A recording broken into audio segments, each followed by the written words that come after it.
चलिए इस वीडियो में संख्या से संबंधित कुछ खेल खेलें।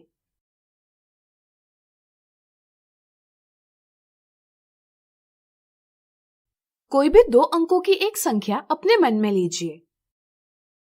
अब इस संख्या के अंकों को पलट दीजिए। अब नई संख्या को प्रारंभिक संख्या के साथ जोड़िए। अब प्राप्त संख्या को 11 से भाग दीजिए। अब आपको जरूर शेषफल 0 प्राप्त हुआ होगा, है ना? चलिए जानते हैं यह खेल कैसे काम करता है। मान लीजिए हमने 2 अंकों की एक संख्या चुनी 63। अब इस संख्या के अंकों को पलटकर हमें संख्या 36 प्राप्त होगी। अब नई संख्या को प्रारंभिक संख्या के साथ जोड़ने पर हमें 63 धन 36 बराबर 99 प्राप्त होता है। अब हम संख्या 99 को 11 से भाग देने पर हमें भागफल 9 और शेषफल 0 प्राप्त होता है। इसी प्रकार यह खेल सभी 2 अंकों वाली संख्याओं के लिए मान्य होगा। चलिए अब समझे ऐसा क्यों हुआ। मान लीजिए a भी एक संख्या है जिसमें a दहाई के स्थान का और b इकाई के स्थान का अंक है। पहले वीडियो में हमने सीखा कि हम ab को व्यापक रूप यानी जनरल फॉर्म में 10 गुना a धन b लिख सकते हैं। जब हम अंकों को पलट देंगे तब हमें संख्या ba प्राप्त होगी जिसमें b दहाई के स्थान का और a इकाई के स्थान का अंक है। हम ba को व्यापक रूप यानी जनरल फॉर्म में 10b धन a लिख सकते हैं। चलिए ab और ba का योग करें। योग करने पर हमें 11 गुणा कोष्ठक में b धन a प्राप्त होगा। इस कथन को देखकर आप जान पाएंगे कि ba और ab का योग हमेशा 11 का गुणज यानी मल्टीपल है। इसलिए जब भी इस योग को 11 से विभाजित किया जाएगा तब शेषफल 0 ही प्राप्त होगा। अब ये खेल कैसे काम करता है आप जरूर समझ गए होंगे। चलिए एक और खेल खेलें। कोई भी 2 अंकों की एक संख्या अपने मन में लीजिए। अब इस संख्या के अंकों को पलट दीजिए। अब नई संख्या और प्रारंभिक संख्या में से बड़ी संख्या से छोटी संख्या को घटाइए। अब प्राप्त संख्या को 9 से भाग दीजिए। अब आपको जरूर शेषफल 0 प्राप्त हुआ होगा, है ना? चलिए जानते हैं यह खेल कैसे काम करता है। मान लीजिए हमने 2 अंकों की एक संख्या चुनी 28। अब इस संख्या के अंकों को पलटकर हमें संख्या 82 प्राप्त होगी। अब 82 में से 28 को घटाने पर हमें संख्या 54 प्राप्त होगी।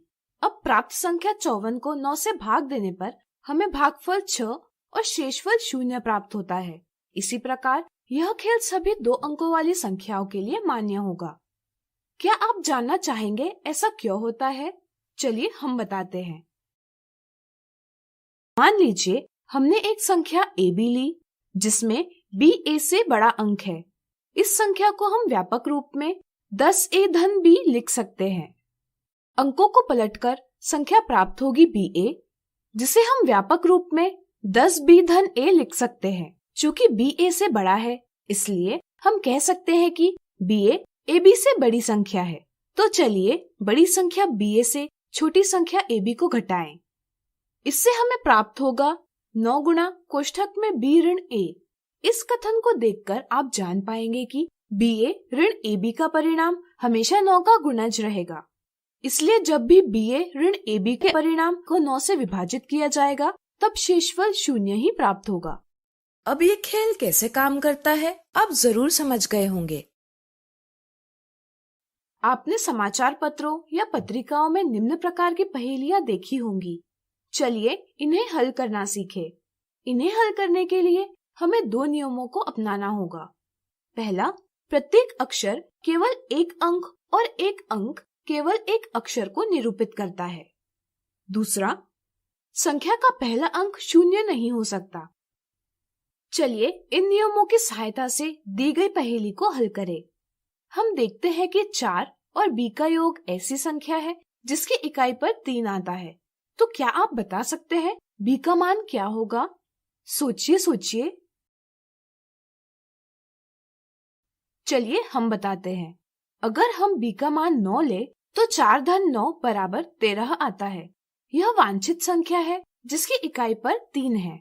b का मान 9 के स्थान पर अन्य कोई भी अंक लिया जाए तो हमें 4 और उस अंक का मान ऐसी संख्या प्राप्त नहीं होती जिसके इकाई पर 3 है। इस तरह से हमने पता कर लिया है कि b का मान 9 है। ध्यान रहे, हम b का मान 19 नहीं ले सकते क्योंकि नियम के अनुसार एक अक्षर केवल एक अंक को और एक अंक केवल एक अक्षर को निरूपित करता है। 19 2 अंकों से बनी है, इसलिए हम b का मान 19 नहीं ले सकते। चलिए b के स्थान पर 9 रखें। 4 धन 9 बराबर 13, इसलिए 3 इकाई के स्थान पर है और 1 को हम दहाई में जोड़ेंगे। अब दहाई के स्थान पर हम देखते हैं कि a धन 3 धन 1 बराबर 9 है, यानी कि a धन 4 बराबर 9 है। तो बताइए a क्या होगा? सोचिए सोचिए। बिल्कुल सही, a बराबर 5 होगा। इस तरह से हमने a बराबर 5 और b बराबर 9 पता कर लिया है। चलिए प्राप्त मान सही है कि नहीं इसकी जांच करें। यहाँ अगर हम a और b का मान रखते हैं तो हमें 54 धन 39 बराबर 93 प्राप्त होता है, जो कि दिए परिणाम के बराबर है। इसलिए हम कह सकते हैं कि हमने a और b के सही मान प्राप्त कर लिए हैं। आज हमने सीखे संख्याओं के कुछ खेल। अगले वीडियो में कुछ दिलचस्प उदाहरण देखेंगे।